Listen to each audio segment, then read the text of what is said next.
আগের দিনের কেকের একটা টুকরো আমি পাই নাই, মানে টেস্ট করতেই পারি নাই, সব খাইয়ে শেষ করছে ওরা সবাই। তো এই কেকে যাতে আমি এই কেক যাতে টেস্ট করতে পারি, যার কারণে আমি প্রথমেই এক টুকরো আমি খেয়ে ফেলছি, যাতে পরে আর আফসোস করতে না হয় আমাকে। আর এটা আমার কথা ছিল না, এটা ছিল এই কেক যে ক্লায়েন্ট আপু অর্ডার করছিলেন তার কথা। তো এই কেক যে আপু অর্ডার করছিলেন তিনি হচ্ছে আমার বিজনেসের একেবারে শুরু থেকে কেক অর্ডার করেন আমার কাছে। মানে হচ্ছে তিনি আমার থেকে কেক নিতে নিতে তার সাথে আমার অনেক ভালো একটা রিলেশন হয়ে গেছে। এই কেকটি ছিল ওনার হচ্ছে মেয়ের বার্থডে প্রোগ্রামের জন্য কেক। বার্থডেতে উনি অর্ডার করছিলেন। তিনি হচ্ছে হোয়াইট ফর 4 পাউন্ডের মধ্যে অর্ডার করছিলেন, বাট আমি হচ্ছে 5 পাউন্ড প্লাস করে দিয়েছি এখানে। এমনকি আপুর মেয়ের বার্থডে প্রোগ্রামে যাওয়ার জন্য আপু আমাকে ইনভাইটও করছিলেন, অনেক অনেক বেশি রিকোয়েস্ট করছেন আমাকে যাওয়ার জন্য, আমাকে, আমার হাজবেন্ডকে, আমার মেয়েকে যাওয়ার জন্য। বাট সরি, আমি আসলে যাইতে পারি নাই, কারণ ওই দিন আমি অনেক বেশি ক্লান্ত ছিলাম এবং হচ্ছে বাসাতে বেশ কিছু আমার প্রবলেম ছিল। আমার শাশুড়ি অসুস্থ ছিল, যার কারণে আর অ্যাটেন্ড করতে পারি নাই বাবুর বার্থডে প্রোগ্রামে। আপু আমাকে অনেক বেশি রিকোয়েস্ট করছিলেন। তো যাই হোক, আপু আমাকে কেকটি রিসিভ করার পর জানাইছেন যে তার কেকটি অনেক বেশি পছন্দ হয়েছে, এবং প্রোগ্রাম শেষে তিনি আমাকে আবারও জানাইছেন যে আপু এই কেকটা তো অনেক বেশি টেস্টি ছিলই, তার মধ্যে আগের দিনের কেকও অনেক বেশি টেস্টি ছিল।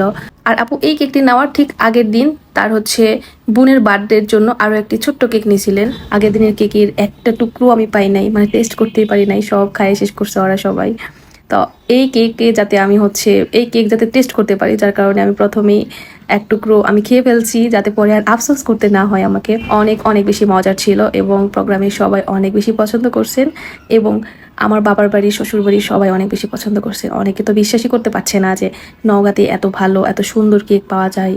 অনেকে আপনার পেজ নিল আমার থেকে, মানে এইরকমের অনেক সুন্দর একটা রিভিউ শেয়ার করছেন আপু আমার সাথে, আলহামদুলিল্লাহ। আর এরকম রিভিউ পাইলে মানে এমনিতেই মন ভালো হয়ে যায়। তো যাই হোক, আপুর মেয়ে এই কার্টুনটা অনেক বেশি পছন্দ করেন, যার জন্য আপু এই থিমেরই কেক অর্ডার করছিলেন আমার কাছে। আর এখানে হচ্ছে কার্টুন যেগুলো সেগুলো নন এডিবল স্টিকার, মানে স্টিকার বলতে ফটো প্রিন্ট আর কি, নন এডিবল ফটো প্রিন্ট। আর হচ্ছে বল যেগুলো সেগুলো নন এডিবল, বাকি সবগুলো এডিবল।